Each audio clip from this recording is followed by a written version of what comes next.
आता आपल्याला बराच वेळा कसं होतं, कन्फ्युजन होतं. Yes, close. ओके, आता क्लोज ज मध्ये पण यस येते लास्टला, CLOSE. मग आपण त्याला स म्हणून पण यूज करतो आणि ज यू म्हणून पण यूज करतो. पण आपल्याला समजत नाही की आपण आता स कधी यूज करायचं आणि ज कधी यूज करायचं. ओके, सेम लेटर आहे पण त्याचे डिफरंट मिनिंग आहेत. ओके, आता इथे बघा सन आपण काय ते सन पण स्टार्ट होते ना. मग आपल्याला स पासून सन आणि स आणि ज हे कधी आपण यूज करायचं आपल्याला नाही समजत ना. म्हणून कसं करायचं, स आपण कधी हे करायचं, ज्या वेळेला स्टार्टिंग जे वर्ड्स यस पासून स्टार्ट होतात ना ते त्याला स बोलायचं. ओके, आता इथं for example sun, sit, Sam. हे स्टार्टिंग वर्ड काय आहे, स्टार्टिंग लेटर काय आहे, यस आहे. म्हणून काय झालं ते स बोलू त्याला आपण. Okay, when yes comes after vowels. Okay, vowels नंतर, ओवल्स आपले कोणते कोणते आहेत,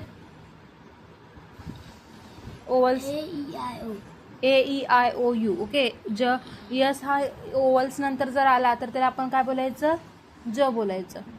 ओके, फर्स्ट लेटर यस असेल तर काय बोलणार, सन नाही स. आणि AEIOU असेल तर, AUI नंतर असेल तर ज, काय बोलणार, ज.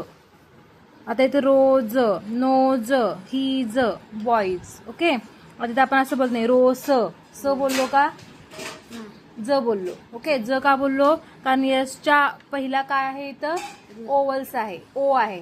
बघ, यसच्या पहिला इथं काय आहे, ओ आहे. ओ मीन्स कशामध्ये येतो, ओवल्स मध्ये येतो. AEIOU मध्ये येतो, ओ येतो. म्हणून काय झालं, तो रोज. आपण यसला काय केलं, ज बोललो. ओके, यस नाही बोललो, काय बोललो, ज बोललो. आणि इथं स्टार्टिंग इनिशियल लेटर कोणता आहे आपला, इनिशियल लेटर यस आहे म्हणून त्याला काय बोललो आपण, स बोललो. ओके, स आणि ज मधला डिफरन्स समजला तुला, कधी यूज करायचं लक्षात ठेव. ओके, आता नेक्स्ट आपण आता स आणि ज मधला डिफरन्स भेटला. आता आपण ग आणि कशातला बघायचं आहे, ज. परत आपण जी ला पण ग बोलतोय आणि ज ला पण ग बोलतोय. ओके, आता ग कधी बोलणार आपण, फक्त जी नंतर AOU येतं. ओके, आफ्टर जी काय येतं, AOU येतं. For example go, gum, get. Okay, काय आलंय, AOU कधी आलंय, जी नंतर आले, ओ यू वगैरे, ते कसं आलंय, जी नंतर आले. ओके, त्याला काय बोलणार आपण, ग बोलणार. ओके, आणि ज कधी बोलणार, नंतर जी नंतर EIY येत आहे. ओके, AOU कधी येत आहे, त्याला ग बोलायचं. आणि EIY नंतर आल्यावर काय बोलायचं, त्याला ज बोलायचं. ओके, जिराफ, जेम, जिम. आता इथे आपण असं बोललो नाही, गिम, गिराफ असं नाही बोललो. का नाही बोललो, कारण याच्यानंतर EIY येत आहे म्हणून याला काय बोलणार आपण, जी बोलणार. ओके, गचं काय झालं, जी झालं. आणि इथं काय आलं, OU आलं ना, AOU आलं म्हटल्यावर इथं काय होणार, ग बनणार ते. ओके, हे फक्त 2-3 लेटर्स आहेत ना, ते एवढं फक्त लक्षात ठेवायचं, म्हणजे तुला रिडिंगला काय होईल, बरं पडेल. ओके, त्याच्यानंतर परत सेम आपलं क आणि सी मध्ये पण येते बघ.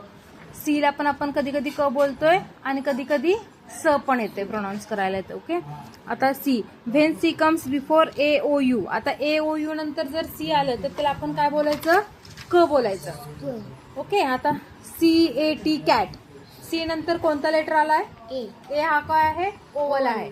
ओके, समजलं तुला, ए आहे काय, ओवल आहे. ओवल मध्ये कुठलं, AOU आहे म्हणून ह्याला काय बोलायचं, क बोलायचं. ओके, नेक्स्ट काय आहे, सी. आता कधी बोलायचं, C comes before EIY. Okay, आता इथे कसं बघ आलेलं, जी ला कसं AOU आलेलं तर आपण ग बोलणार. ज ला EIY आले त्यावेळेला आपण काय बोललो, ज बोललो. सेम तसंच AOU आलं की काय बोलायचं, क आला, क बोलायचं.